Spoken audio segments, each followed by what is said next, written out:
نحمدہ و نصلی علی رسولہ الکریم اما بعد فاعوذ باللہ من الشیطان الرجیم بسم اللہ الرحمن الرحیم۔ میرے محترم دوست بزرگ، اب میں بچوں کے بارے میں اور بھی کچھ بات بتانا چاہتا ہوں۔ جو بچہ بہت زیادہ ضدار یا بہت زیادہ روتا ہو، والدین پریشان ہوتے ہیں، بچہ دودھ نہیں پی رہے ہوتے ہیں، تو ان صورتوں میں میرے دوستوں ایک آیات ہے، یا ایھا الذین آمنوا اصبروا وصابروا ورابطوا واتقوا اللہ لعلکم تفلحون، یہ 7 مرتبہ پڑھ کر بچے کو بردم کر دی جائے،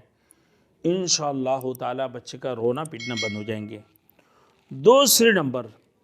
میرے دوستوں اور ایک آیات ہے، شہد اللہ انہ لا الہ الا هو الملائکۃ واولو العلم قائما بالقسط لا الہ الا هو رب العرش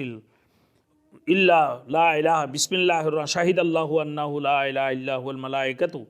واولو العلم قائما بالقسط لا الہ الا هو العزیز الحکیم ان الدین عند اللہ الاسلام ان الدین عند اللہ الاسلام۔ یہ آیات ہے، یہ آیات 5 مرتبہ یا 7 مرتبہ پڑھ کے بچے کو پردم کر دی جائے، انشاءاللہ تعالی بچے کی کتنا ہی خطرناک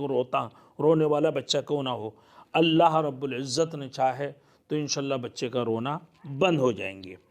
اور ایک آیات یہ بھی ہے، جو بچہ بہت زیادہ روتا ہو نا،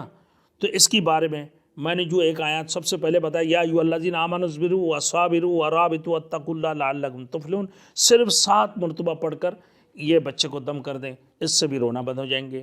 دوسری آیات یہ ہے کہ بہت زیادہ بچہ روتا ہو، دودھ نہیں پی رہا ہو اور کسی صورت میں اس کو سکون نہیں مل رہا ہو، ان صورتوں میں کہ بسم اللہ الرحمن الرحیم شہد اللہ انہ لا الہ الا هو الملائکۃ واولو العلم قائما بالقسط لا الہ الا هو العزیز الحکیم ان الدین عند اللہ الاسلام، 3 مرتبہ 5 مرتبہ یہ 7 مرتبہ آیات پڑھ کے بچوں کو دم کر دیں، انشاءاللہ تعالی بچے کا رونا پیٹنا بند ہو جائیں گے۔ اگر آپ کی یقین ہوگی انشاءاللہ بہت جلدی اللہ رب العالمین فوری طور پر اللہ رب العزت اس کو شفا عطا فرمائیں گے۔ کوئی بھی عمل کریں آپ